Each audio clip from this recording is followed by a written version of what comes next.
Hello and a very good evening. It's 6:30 p.m. time for Verdict 2015 on Rajya Sabha television. I'm your host Frank Pereira. Here are the headlines. Fate of 458 candidates to be decided in the second phase of Bihar polls to be held tomorrow. 32 women candidates also in the fray. Polling to start at 7 and end at 5. Preparations in place for second phase of polling in Bihar on Friday. Paramilitary forces, aerial and video surveillances to ensure free and fair polls.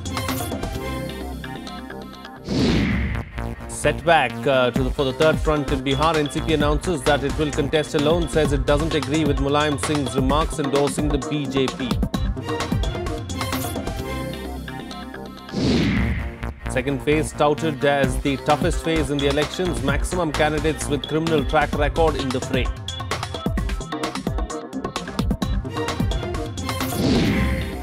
And in focus today is Arwal district, where caste politics has taken precedence over development for decades in every election season.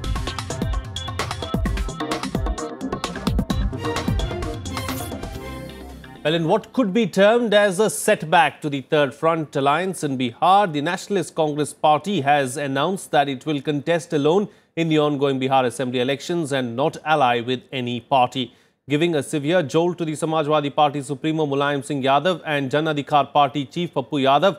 NCP has decided to contest over 45 seats in the state. Senior NCP leader Tariq Anwar admitted that there is some confusion in the Third Front in Bihar. Samajwadi party, जन अधिकार party, NCP और हम लोग दूसरी पार्टियां मिलकर जो एक गठबंधन बनाया था, उससे हम अपने आप को अलग कर रहे हैं। और उसका कारण यही है कि मुलायम सिंह का जो बयान आया, वो बयान हम लोग ऐसा मानते हैं कि वो दुर्भाग्यपूर्ण है, क्योंकि उससे कहीं न कहीं ये संकेत मिल रहा है कि वो भारतीय जनता पार्टी के पक्ष में है। Joining me for a chat this evening to talk about this is senior journalist Nikhil Anand, joining me from Patna in Bihar. Nikhil, thank you so much for joining us this evening. You know, as far as the Third Front is concerned, the NCP walking out of the Third Front and deciding to contest alone is a major jolt as far as the Third Front is concerned. But if you look at the larger picture of Bihar, it's not that significant, is it? Yeah, Frank, of course, you are right in the sense that it's a big jolt to Third Front. But I would like to say that it's a sharply polarized election where NDA and Grand Alliance is in contest. And here, the Third Front, which was putting a consolidated face, it would have given a little jolt to Mahagathbandhan. But after NCP parting ways from the Third Front, this will simply erode the credibility of Third Front, as well as in the last several reactions from Mulayam Singh Yadav, which came to the masses. It has continuously eroded the credibility of socialist leader Mulayam Singh Yadav, that he is trying to confuse the masses the way the supporters of Lalu Prasad Yadav and the socialist supporters took him is really it has gone against the will of the Third Front. So I think it will give a good feeling among the Grand Alliance people. And here Mulayam Singh Yadav has no worth in the sense that in the Kamur and areas close to UP concerning border areas, there I think Mayawati has come very strongly, and in the past elections she has been successful on 2, 3 seats, 4 seats, but Mulayam Singh has not been able to get any great success in the earlier elections also. Right. So I think Lalu Prasad Yadav and Nitish Kumar must be really happy with this fate of third force. Indeed, indeed. Certainly smiles on the faces of the parties in the Grand Alliance. But if you look at the Third Front itself, you know, right from the beginning, Nikhil, it seemed to be on iffy grounds, you know, constant bickering within the parties. and not so happy with, the seat sharing as well. And the alliance itself, it seemed like an opportunistic alliance. Yeah, of course, simply third front did not go very well to the masses. Actually, the voters and supporters of third front belongs to the same which Grand Alliance is presenting. And Grand Alliance supporters were discussing a bit about this third front. But in course of time, the way they have not presented a consolidated face, people started deserting them. And I would like to mention you that on several seats which was distributed to NCP and Samajwadi Party, Pappu Yadav has announced his candidate.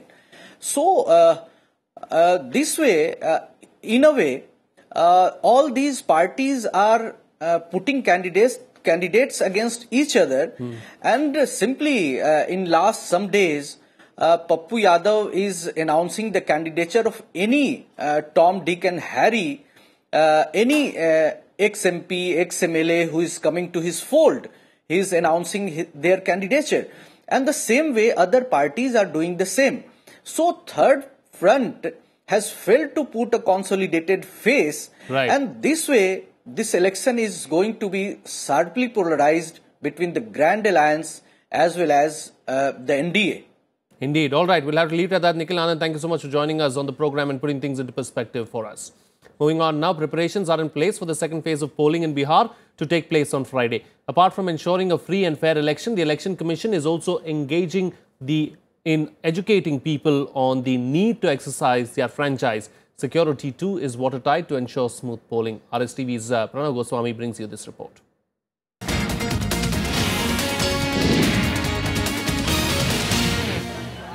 Campaigning for the second phase of elections in Bihar ended on Wednesday evening. Tight security arrangements have been made for the second phase of elections to be held on October 16th. सब paramilitary forces को भेज दिया गया है अपने अपने इलाके में. एरिया डोमिनेशन अभी भी चल रहा है. वोटर्स का कॉन्फिडेंस के लिए हम लोगों ने फ्लैग मार्चेस करवाई हैं और लगातार डीमाइनिंग ऑपरेशंस हो रहे हैं. एंटी नक्सल, एंटी क्रिमिनल ऑपरेशंस भी हो रहे हैं. लिए हमारी फ्लाइंग स्क्वाड की टीम, स्टैटिक checking teams, हर पॉइंट पे चेकिंग्स लगी हैं. Like in phase 1, paramilitary forces will man the polling booths across the state. The responsibility of patrolling has been given to the local police. Security forces have been dispatched to their designated polling booths. There will be aerial surveillance of sensitive polling booths. Drones will also be used to keep vigil. There will also be video surveillance at polling booths, and flying squad teams will be in place if complaints are received. Landmine protection vehicles will march in Naxal-affected areas. 20 companies of the paramilitary forces will be engaged in road opening work. बहुत बड़ी संख्या में paramilitary force आ रही है जो प्रत्येक मतदान केंद्र पर रहेगी ताकि लोगों को सुरक्षित होने का एहसास हो सके और एक कॉन्फिडेंस बिल्डिंग मेजर हो सके.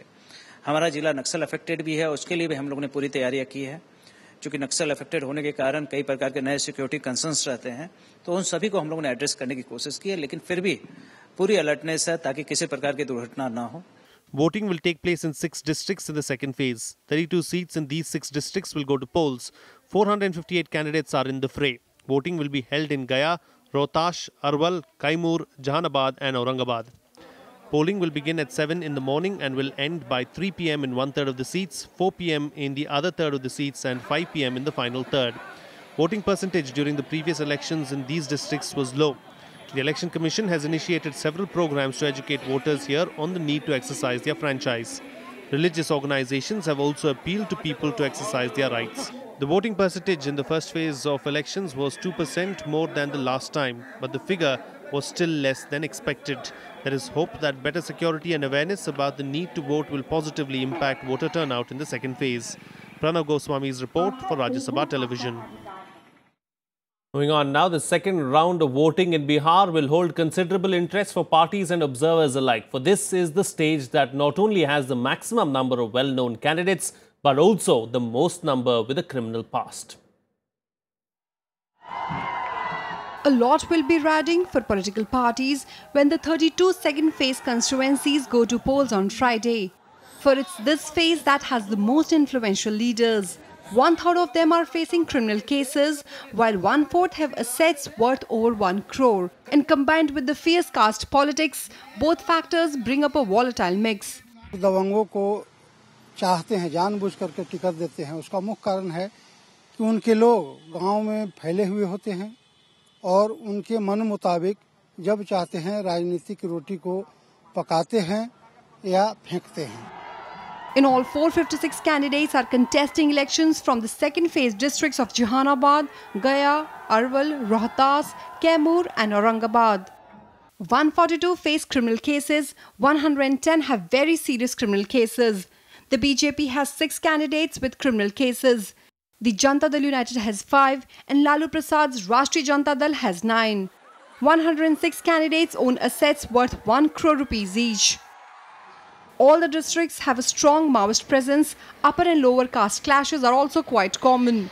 The Election Commission is being extra vigilant to ensure peaceful voting. अब तक लगभग 2500 लोगों को हम लोगों ने सीआरपीसी के तहत बाउंड डाउन किया है। 51 लोगों को या तो थाना पे हाजिरी बना रहे हैं या उन्हें जिले से बाहर भेजा गया है। वारंट एग्जीक्यूशन में बहुत काम हुआ है। उसमें लाल वारंटी जो नक्सल केस में जिन पर केस होता है उसमें से 25 से ज्यादा लोगों को हाल फिलहाल गिरफ्तार किया गया है। हम लोगों ने प्रत्येक बूथ पर ऐसे मतदाता उनके आसपास के टोले में जिनको कि डराया धमकाया जा सकता है उनका बाकायदा नाम, मोबाइल नंबर, हर एक चीज चिन्हित करके रखा हुआ है। Notwithstanding the focus on development, results of the second phase will indicate the hold of caste, power and money have on the state politics. Pranav Goswami's report for Rajya Sabha TV. Well, it's time for a short break now. On the other side, we'll look at the woes of the people of Rohtas district. One of their key issue remains perennially unresolved. Details still to come. Stay tuned. We'll be right back.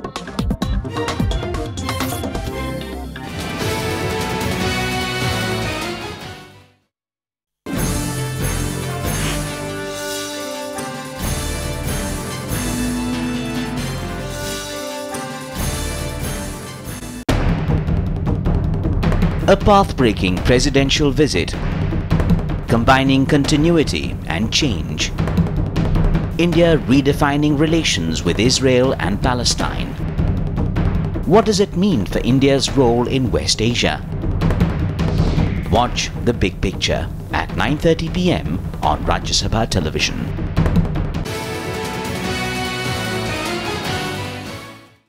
Welcome back. You're watching Rajya Sabha television. The Chief Minister of Bihar, Nitish Kumar, addressed a rally in Nalanda today. He continued his scathing attack against the BJP and in particular targeting the party's lack of leadership in Bihar.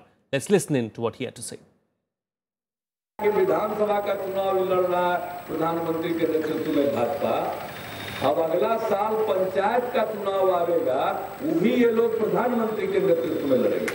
ऐसा इनके यहाँ नेतृत्व का आकार हो गया। इसलिए इस चुनाव में इनको साफ साफ बता देना है कि बिहार में आप लोगों की दाल नहीं गलेगी। वैसे भी दाल बहुत महंगा हो गया। Meanwhile, Patna airport authorities have removed banners and posters of Prime Minister Narendra Modi and BJP President Amit Shah after orders from the Election Commission. On Wednesday, the Grand Alliance in its complaint to the Election Commission had said that the posters were a blatant violation of norms. A Grand Alliance delegation met the Chief Election Commissioner giving details of such posters and banners carrying the pictures of BJP leaders and its election symbol at the airport. The leaders demanded that in the interest of free and fair elections, the Election Commission should direct immediate removal of all the banners installed within the airport or being displayed at public places without the approval of the Election Commission. हमने सब अनुमति लेकर हर जगह हम poster लगा रहे हैं। आप पोस्टर से नरेंद्र भाई का चेहरा हटा सकते हैं। लोगों के दिल में बसे हैं प्रधानमंत्री Narendra Modi. Well, let's now shift our focus to Arwal district where there is a long history of caste politics. The fight between Naxals and the Ranveer Sena has long held the development issues in the district to ransom every election season. Here's a report.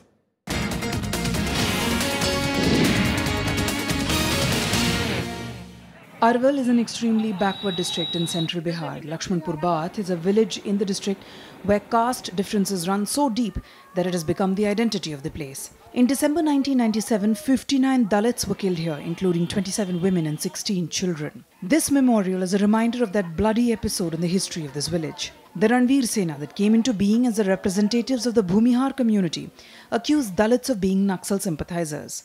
A wave of the Sena's attacks on Dalits began that was met with attacks by Naxals on the upper castes. The caste fight has taken such an ugly turn that development has become the casualty here. Dalits in Lakshmanpur accuse successive governments of mere lip service to their plight. They accuse politicians of playing caste politics at the cost of development. कुछ नहीं दिया, नहीं पूछ-पाछ नहीं किया, खोज खबर कुछ नहीं किया, तो हम लोग कैसे जिएंगे? तो कैसे वोट देंगे हम? सरकार के कैसे जिताएंगे हम लोग? बताइए। नेता तो कहते हैं कि बना देंगे, जिता दे रहा है, अपना पेट भर रहा है, गरीब के देख रहा है कि भूखे मर रहा है कि क्या हो रहा है. Maoist groups became violent in Arwal, accusing upper castes of suppressing rights of the Dalits. On the other hand, in 1994, Brahmeshwar Singh, a leader of the Bhumihar community, formed the Ranveer Sena and began targeting Naxals. A wave of Dalit massacres followed.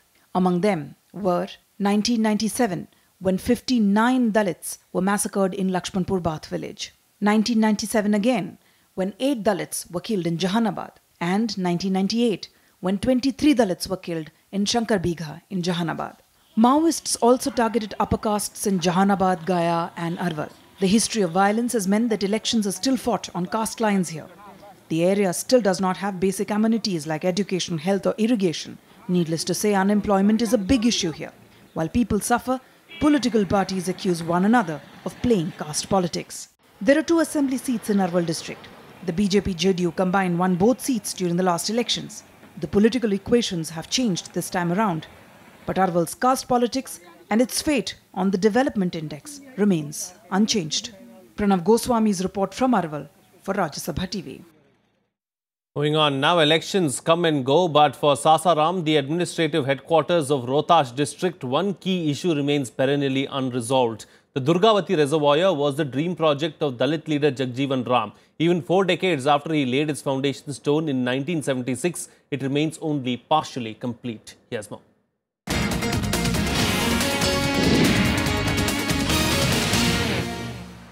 The road to Sasaram passes through the Durgavati Reservoir project. Former Bihar Chief Minister Jitan Ram Manjhi inaugurated it in October last year. But so far, the project that was meant to supply water to over 300 villages waters only 30 villages. Its budget, on the other hand, has shot up from 23.5 crore rupees to 1,064 crore rupees. When completed, the reservoir will provide water to 33,467 hectares, besides benefiting thousands of farmers living in Rohtas and Kaimur districts. केवल राजनीति की रोटियां सेंक रहे हैं इस पर लोग कहते हैं कि हमारा सरकार बनाइए हम बनवा देंगे हमारा सरकार बनाइए सबको देखते देखते नतीजा हुआ कि 40 वर्ष लग गया इस पर कारण है लोग इंतजार में हैं कि कब पानी मिले कब हमारा पेट भरे कब हम लोग सुखी संपन्न ये 40 वर्षों से लोग झेल रहा है ये. Although a major portion of the work was completed by 2005, the project could not be commissioned because of forest protection violations. Work resumed in April 2012 after clearance from Environment Ministry and the Supreme Court. The delay in completion has only compounded worries.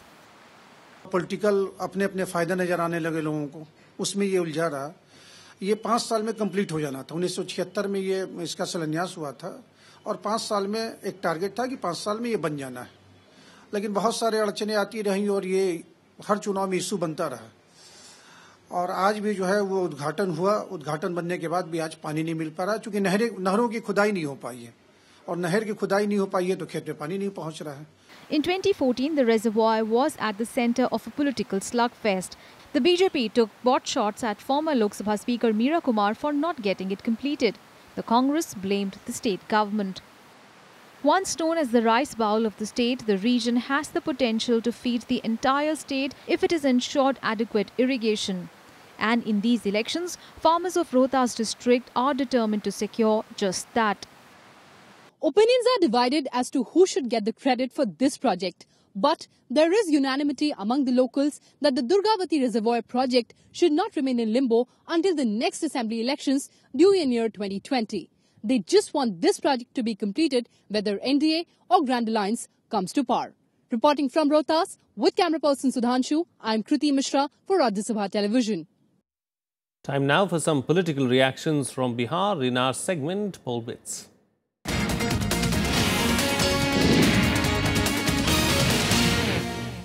तो बड़ी बुरी तरह हारेगी BJP, हम SVEEP करेंगे। ये वैसे ही नहीं चुनाव के लिए कह रहा हूँ, इसलिए कि इन्होंने कैंपेन में अतिरेक कर दिया है। ये जो विजुअल मीडिया है, प्रिंट मीडिया है, इसमें जाहिर होता है कि इनके पास कितना पैसा है। भाई, बिहार की जनता आज जिस तरीके से दुनिया आगे बढ़ रहा है, विकास के दौर में आगे जा रहा है, साइंस एंड टेक्नोलॉजी के क्षेत्र में आगे जा रहा है, आज दुनिया के बढ़ते हुए रफ्तार के साथ बिहार की जनता जाना चाहती है। लालू जी के साथ जेल नहीं जाना चाहती है। महागठबंधन के लोग ठग लोग हैं, झूठ बोलते हैं, सच्चाई से दूर रहते हैं। जब सरकार ऐसी पार्टी चलाती है जो निश्चित समय में विकास का कार्य करने का निश्चय और संकल्प लेती है, तो उस संकल्प को पूरा करने की ताकत भाजपा नित एनडीए में है। Well, the temple town of Bodh Gaya in Bihar's Magad region attracts thousands of tourists every day. But despite being a World Heritage Site, the pilgrim city is grappling with an absence of basic infrastructure. Neelu Vyas gets you this special report from Bodh Gaya. The world-famous Mahabodhi temple at Bodh Gaya, the place where Lord Buddha obtained enlightenment. It was accorded a World Heritage Site status in 2002, and since then the tourists haven't stopped visiting. But even 14 years later, the pilgrim town is struggling for basic infrastructure.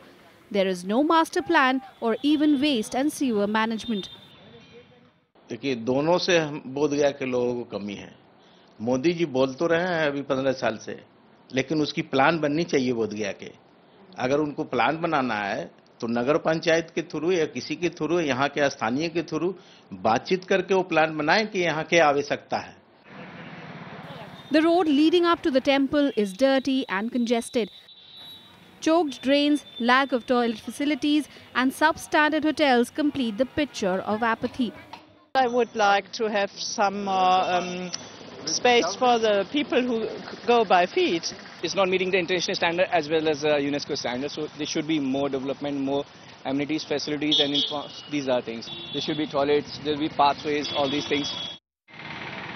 Numerous hotels have mushroomed near the Mahabodhi temple. All of them are facing a stiff competition from the hundreds of monasteries of various Southeast Asian nations, from Myanmar to Vietnam, Laos and Sri Lanka. Hoteliers allege that each country has 7 to 10 monasteries and all of them run big guest houses. कि सरकार को राजस्व की बहुत हानि हो रही है और यहाँ के लोकल लोगों का जो बढ़ना चाहिए, जो उनकी आमदनी बढ़नी चाहिए, तो वो नहीं बढ़ रहा है। मतलब 50-60% ऐसे होटल्स हैं जो आज लोन पे हैं, लोन नहीं दे पा रहे हैं। जमीन तो थी उनके पास, होटल बना लिए, लेकिन चल नहीं रहा उनसे। सिर्फ होटल नहीं बन रहे हैं, विकास के नाम पर यहाँ मोनास्ट्री भी बन रहे हैं। मोनास्ट्री भी जो बन रहे हैं वो भी कमर्शियल बन रहे हैं। मंदिर छोटा है, आपका गेस्ट हाउस बड़ा है जिसका 200-300 कमरा 5,000 आदमी रहने का है। Many local residents had to be relocated because of the monasteries, for which people blame the political leadership. ये मिली भगत है, ये हटाया गया, जिससे हमारा रोजी रोटी पे बहुत फर्क पड़ा। जो आज हमारे क्या कहते हैं, हमारी पढ़ाई रुक गई है, इकोनॉमिकल प्रॉब्लम हुआ तो हम फिर आज रोड पर है। हम दुकान अस्थायी था, हमें आज वहाँ से अच्छी इनकम थी। सरकार कहती है कि लोगों का इनकम बढ़ेगा, तो हमें रोजगार ही नहीं तो इनकम क्या। Prime Minister Narendra Modi has stressed on developing Bodh Gaya into a spiritual capital and also developing the civilizational bond between India and the Buddhist world. All this looks very good on paper, but in the absence of a proper master plan, until the time the basic amenities and the basic infrastructure is not developed, the enhancement of this pilgrim town remains a far cry. With camera person Dharmendra, this is Neelu Vyas reporting from Bodh Gaya for Rajya Sabha TV. Well, that's it on this edition of Verdict 2015. I'll see you again same time tomorrow. Until then, keep watching Rajya Sabha Television. Have a good evening.